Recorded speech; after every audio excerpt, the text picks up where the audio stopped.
사랑하는 성도 여러분, 의식주 문제는 우리 인간에게 있어서 필수적인 요소, 가장 기본적인 요소입니다. 당장 살기 위해선 이 의식주 문제가 해결이 돼야 됩니다. 우리의 삶을 위해서 이 의식주 문제가 다 해결됐다고 해서 끝나는 것이 아니죠. 우리가 건강할 때는, 힘이 있을 때는 경제활동을 할 수 있기 때문에 그날 먹고 살 수 있지만, 이제 우리의 몸이 노쇠화되고 힘이 빠지면 더 이상 경제활동을 할 수 없는 시기가 오지요. 그럴 때는 우리가 준비하고 또 모아놓은 것으로 살 수밖에 없는 거예요. 그래서 현대인들이 이 노후를 위한 재테크를 합니다. 이 재테크라는 것은 보유한 자금을 효율적으로 잘 운영해서 이 재산을 늘리는 모든 활동들을 재테크라고 합니다. 이 재물과 테크놀로지라는 이 단어의 합성어이죠. 그래서 많은 사람들이 저축을 하기도 하고 여기저기에 투자를 하기도 합니다. 바로 이 노후의 삶을 준비하기 위한 바로 이 재테크이죠. 제가 아는 어떤 분이 다른 분에게 이렇게 물었어요. 당신은 지금 무슨 재테크를 합니까? 라고 물었어요. 근데 그분이 이렇게 말씀하시더라는 거예요. 우리 집의 최고의 재테크는 남편 보험입니다. 라고 이야기를 하더라는 거예요. 여러분 잘 못 알아들으시는데요. 우리 집의 최고 재테크는 남편이 죽고 나서 그 보험금으로 살아가는 것이 최고의 재테크다라고 이야기를 한 거예요. 우리가 지금 이런 시대를 살아가고 있습니다. 이게 남의 이야기 같지만 사실 우리 주변에서 일어나는 일이에요.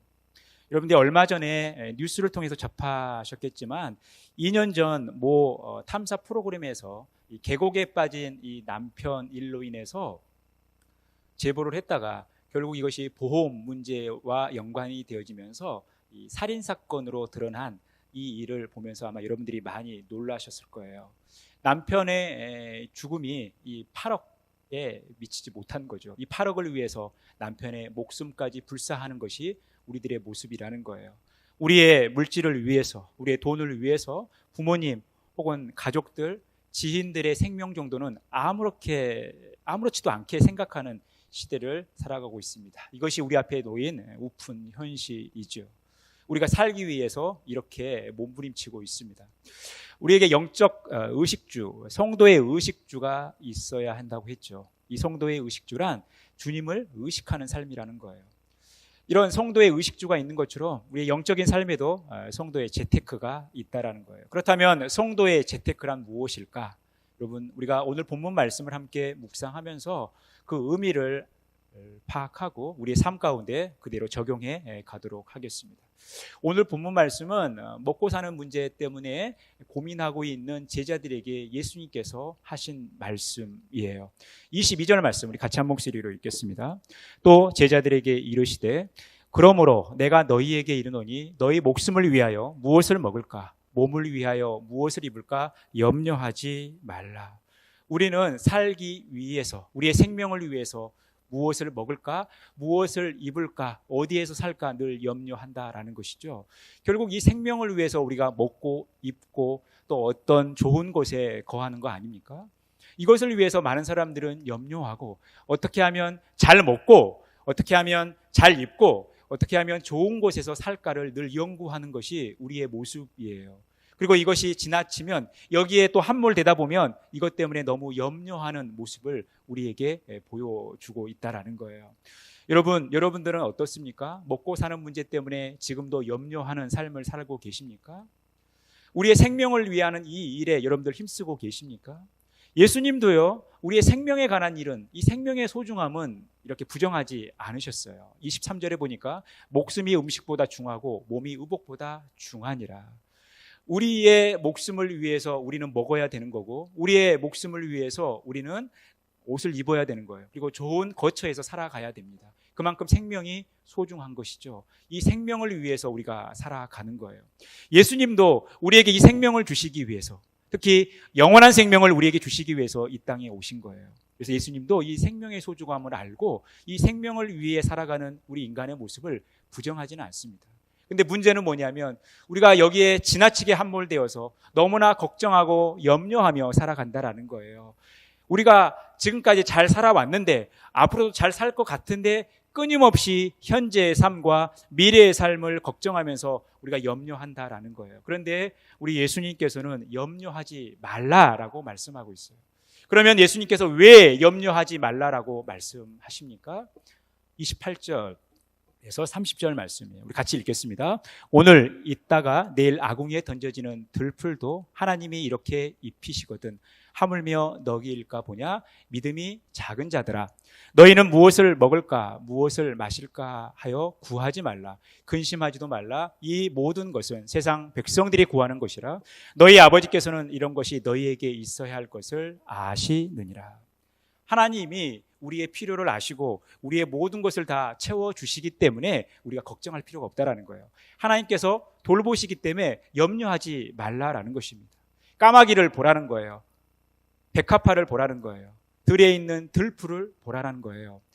그것들이 심지도 않고 거두지도 않고 모아들이지도 않고 곡간도 없고 창고도 없는데 하나님께서 다 돌보신다라는 거예요. 하나님께서 다 입히신다라는 거예요. 내일 아궁이에 들어가는 이 들풀까지도 하나님께서 다 돌보시기 때문에, 그러면서 그들은 그들 자체적으로 그렇게 잘 살아가고 있는 그 모습을 보면서 이것들보다 우리 인간이 더 소중하지 않냐라는 거예요.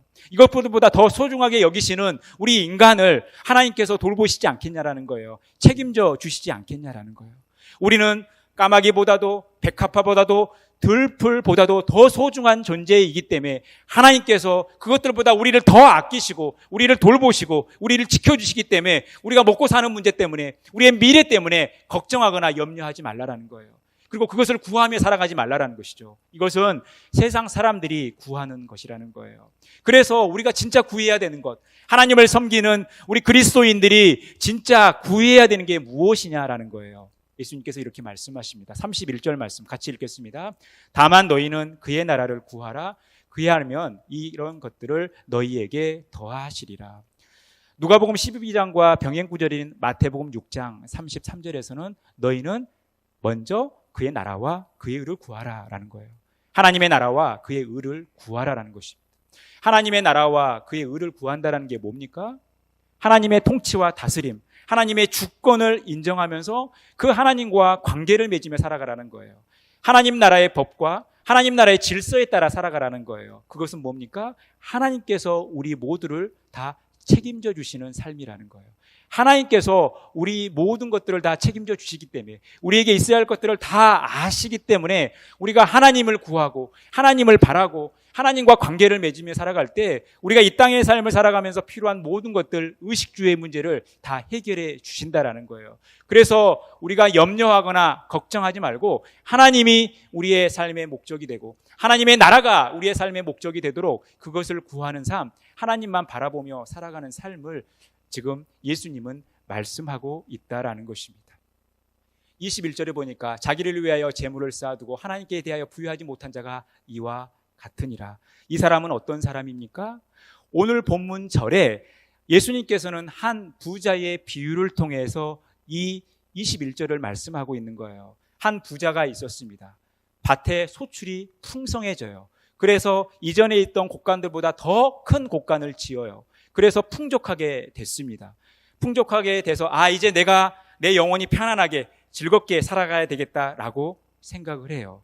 그런데 그렇게 풍족하게 살아가는 사람이, 만족하며 살아가는 사람이 오늘 밤 이 땅의 삶을 마무리한다면 그가 엄청난 소출을 곡간에 들이면서 풍족하게 살아가는 것이 어떤 삶의 의미냐라는 거예요.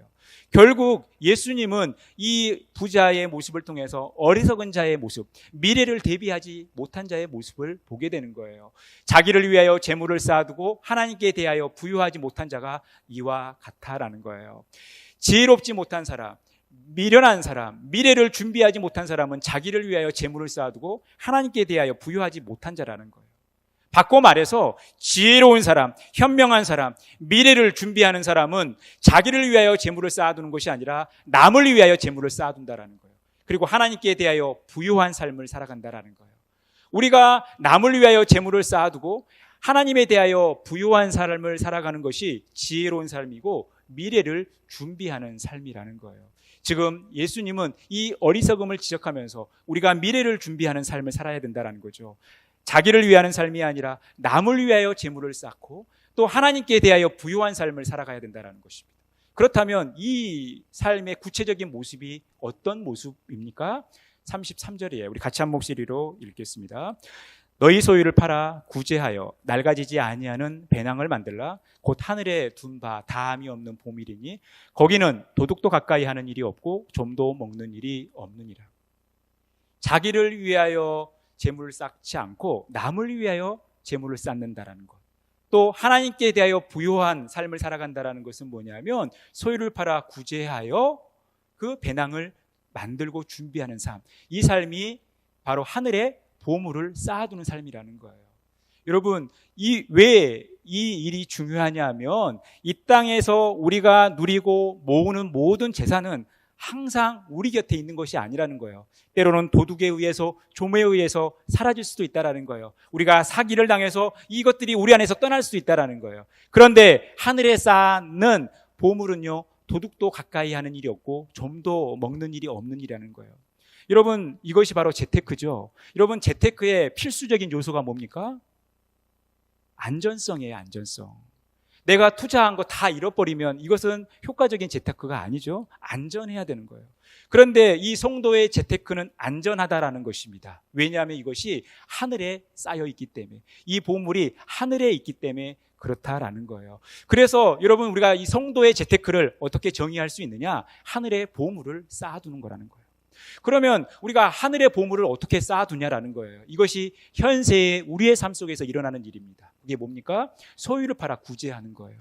나의 소유를 팔아 다른 사람을 구제하고 다른 사람을 돕고 다른 사람과 나누는 삶을 살아갈 때 여러분, 우리의 보물을 하늘에 쌓는 것이다라고 말씀하고 있다라는 거예요. 이게 우리가 가져야 할 성도의 재테크라는 것입니다. 여러분, 이것은 비단 우리가 선한 일을 많이 해서, 좋은 일을 많이 해서 구원받는다, 천국 간다, 이것을 의미하는 것이 아니에요. 우리가 하나님의 나라와 하나님의 의를 구한다는 것은 내 삶의 주인이 하나님이시라는 거죠. 이제 나는 하나님의 질서에 따라, 하나님의 법에 따라 살아간다는 것을 의미하는 거예요. 그러다 보니까 우리가 예수 믿고 나서 하나님을 섬기면서 삶의 우선순위가 바뀌는 거예요. 가치관이 바뀌는 거예요. 무엇으로 바뀝니까? 내 자신에서 하나님으로 가치관이 바뀌는 거죠. 우선순위가 바뀌는 거예요. 그래서 내가 내 소유를 팔아서 다른 사람을 구제한다는 것은 이제 내 삶의 우선순위가 내가 아니라 주님이기 때문에 내가 가지고 있는 재물을 다른 사람들에게 나누고 베푸는 것이 전혀 아깝지가 않는 거예요. 그런데 이게 얼마나 놀라운 일이냐면 도둑도 없고 좀도 먹을 수 없는 하늘나라에 우리의 보물을 쌓는 행위라는 거예요. 여러분, 이것만큼 안전하고 미래가 보장된 재테크가 어디 있습니까? 이게 바로 성도의 재테크라는 거예요. 우선순위의 변화, 가치관의 변화라는 것입니다. 34절에 보니까 너희 보물이 있는 곳에는 너희 마음도 있으리라. 너희 보물이 있는 곳이 어디입니까? 지금 하늘나라죠. 이 땅의 삶을 살아가면서 구제의 삶을 살아갈 때 그 보물이 하늘에 있는 거예요. 그리고 그것이 바로 우리의 마음이 있는 것과 같다라는 것입니다.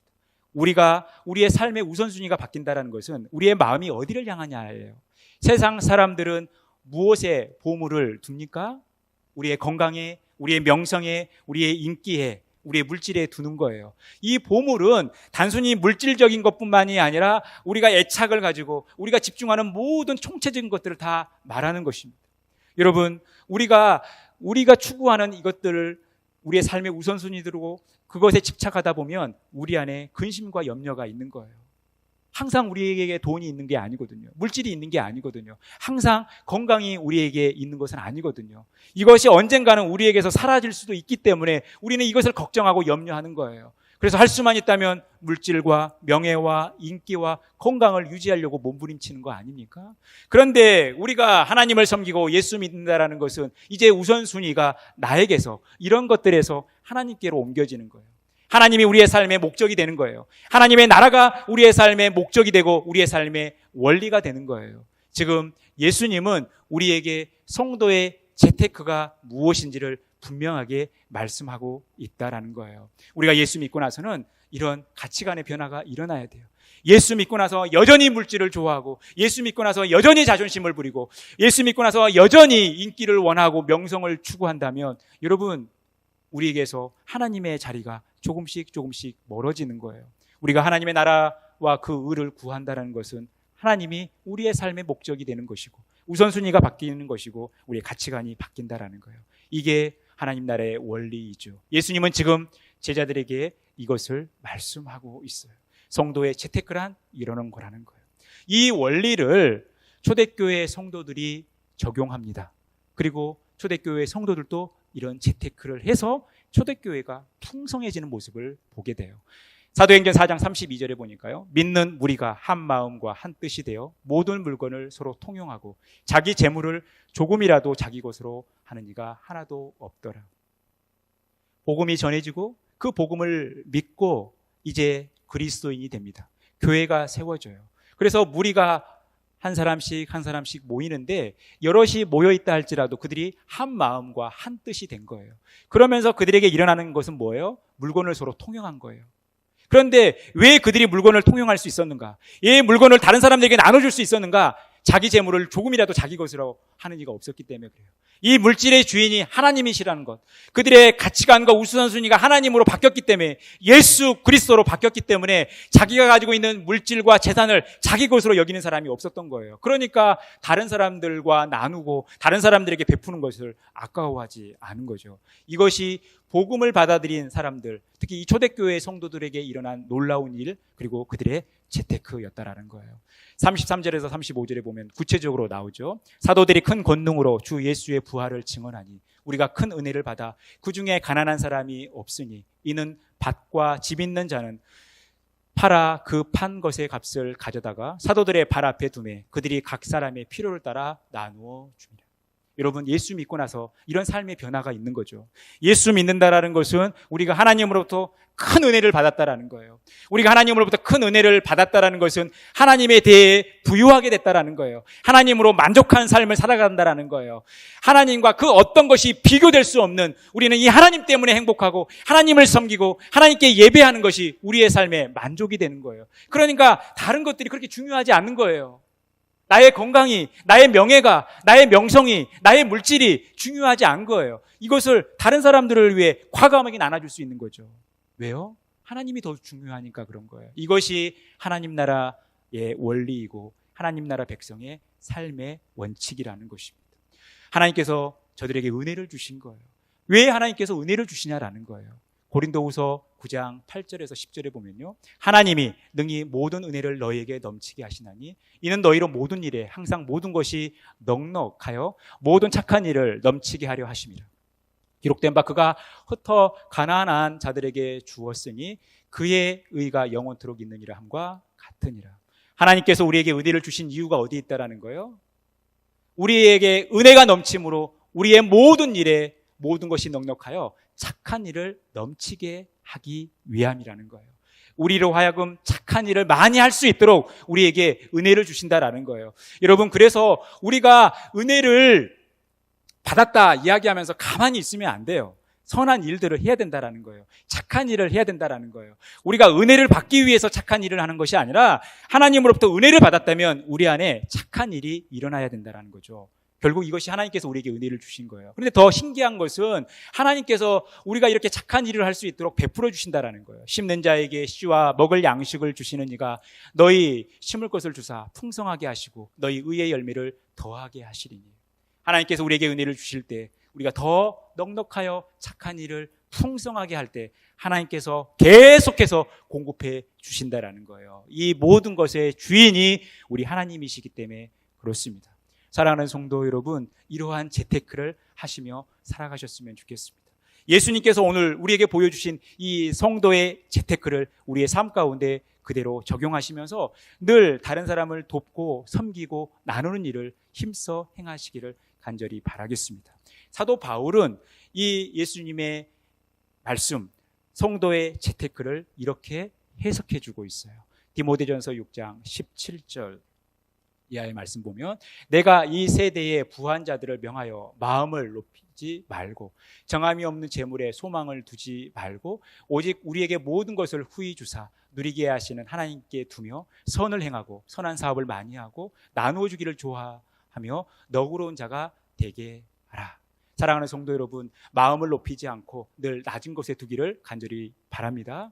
여러분, 재물에 소망을 두지 않고 하나님께 소망을 두며 살아가시기를 간절히 바라겠습니다. 여러분, 할 수만 있다면 선한 일을 행하고 선한 사업을 많이 하는 삶을 살아가시기를 간절히 바라겠습니다. 다른 이들에게 나눠주기를 좋아하는 삶을 살아가시기를 간절히 바랍니다. 여러분, 너그러운 자가 되어서 늘 다른 사람들에게 나누고 베푸는 복된 삶을 살아가시기를 간절히 바라겠습니다. 그러면 우리에게 어떤 일이 벌어지는가? 19절. 이것이 장래에 자기를 위하여 좋은 터를 쌓아 참된 생명을 취하는 것이니라. 여러분, 우리가 생명을 위하여 먹고 마시고 좋은 집에 거하는 거죠. 그런데 생명을 취하는 일이 있다라는 거예요. 그게 뭐예요? 우리가 이 땅 가운데 살아가면서 하나님으로부터 받은 은혜를 나 혼자 간직하는 것이 아니라 착한 일을 하는 일, 너그러운 일을 많이 하는 일, 다른 사람들에게 선한 사업을 많이 하는 일이 바로 그러한 일이라는 거예요. 그런데 이 일이 장래에 누구를 위하여요? 자기를 위하여, 자기를 위하여. 장래에 자기를 위하여 좋은 터를 쌓아 참된 생명을 취하는 것이라는 거예요. 여러분, 우리가 이 땅 가운데 살아가면서 남을 위하여 살아가는데 장래에 이것이 자기를 위하는 일이라는 거예요. 여러분, 우리의 성도의 재테크라는 것은 이 땅 가운데 살아가면서 현세에 남을 위하는 삶이지만 내세에는 자기를 위하는 삶이라는 거예요. 현세에는 남을 유익하게 하는 삶이지만 내세에는 자기를 유익하게 하는 삶이라는 거예요. 이것이 성도의 재테크의 특징이에요. 그러니 이 성도의 재테크는 현세와 내세에서 동시적으로 일어나는 것입니다. 내가 다른 사람들을 돕고 나누고 베푸는 삶을 살아갈 때에 하나님께서 우리를 위하여 생명을 예비해 주신다라는 거예요. 우리에게 영원한 생명을 주신다라는 것입니다. 이것이 바로 성도의 재테크예요. 그러면 여러분, 우리가 현세의 삶을 살아가면서 남을 돕고 섬기는 것이 남의 유익을 위하는 일이죠. 그렇다면 이 일이 남의 유익을 위하는 일에 머물러 있느냐? 그렇지 않다라는 거예요. 잠언 11장 24절에서 25절 말씀 같이 한 목소리로 읽겠습니다.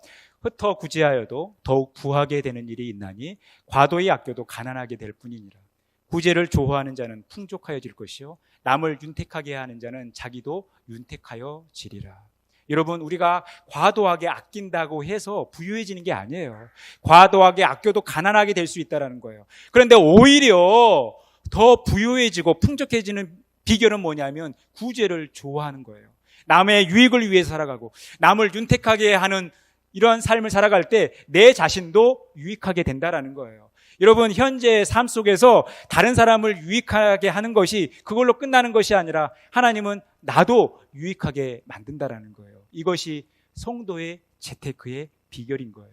여러분, 우리가 이 비밀, 이 신비함을 날마다 경험하셨으면 좋겠습니다.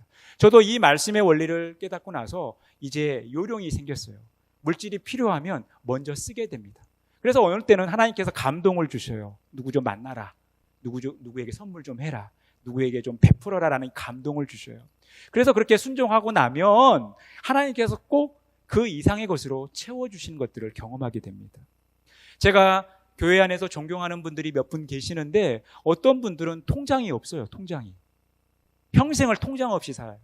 그런데 그분에게 어떤 물질이 생기면 하나님께 드리고 나머지는 또 필요한 분들에게 나눠주는 그런 삶을 살아가시는 권사님을 뵙게 됩니다. 저는 이 세상에서 그분이 가장 부유하신 분 같아요. 그분 입술로 항상 말씀해요. 저는 돈 한 푼도 없습니다. 저는 통장도 없어요. 지금까지 통장 만들어 본 적이 없어요. 하나님께서 그때 주신 것들 남을 위해서 사용하시니까. 이분처럼 부유한 분을 못 봤어요. 또 어떤 분들은 반찬을 해서 주변에 있는 이웃들에게 나눠주고, 여러분 얼마나 힘듭니까? 사실 돈 몇 푼 드리는 것보다 정성스럽게 음식 준비해가지고 나눠주는 거, 여러분 이거 더 힘든 일이죠. 그런데 그런 일들을 즐겨 하시는 분들을 많이 뵙게 돼요. 얼마나 감사하고 얼마나 풍요로운 분들입니까? 얼마나 부유한 분들이에요. 지금 주님은 하나님을 섬기는 우리들에게 이것을 요구하고 있어요.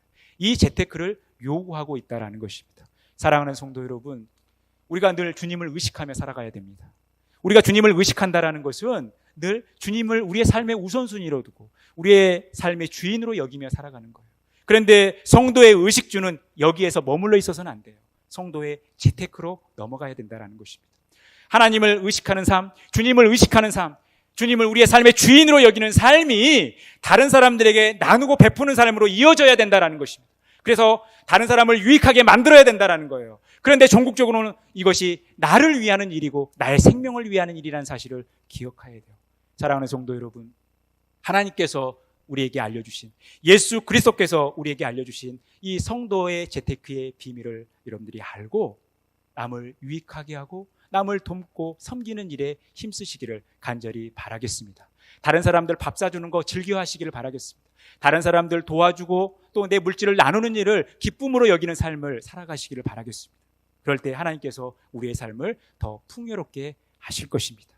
성도의 재테크에 따라 남을 위하는 일에 힘써 살아가시면서 미래를 아름답게 준비하고 대비하시는, 그래서 현세의 삶도 복되고 미래의 삶도 복된 삶을 살아가시는 저와 여러분의 복된 삶이 되어지기를 간절히 축원합니다.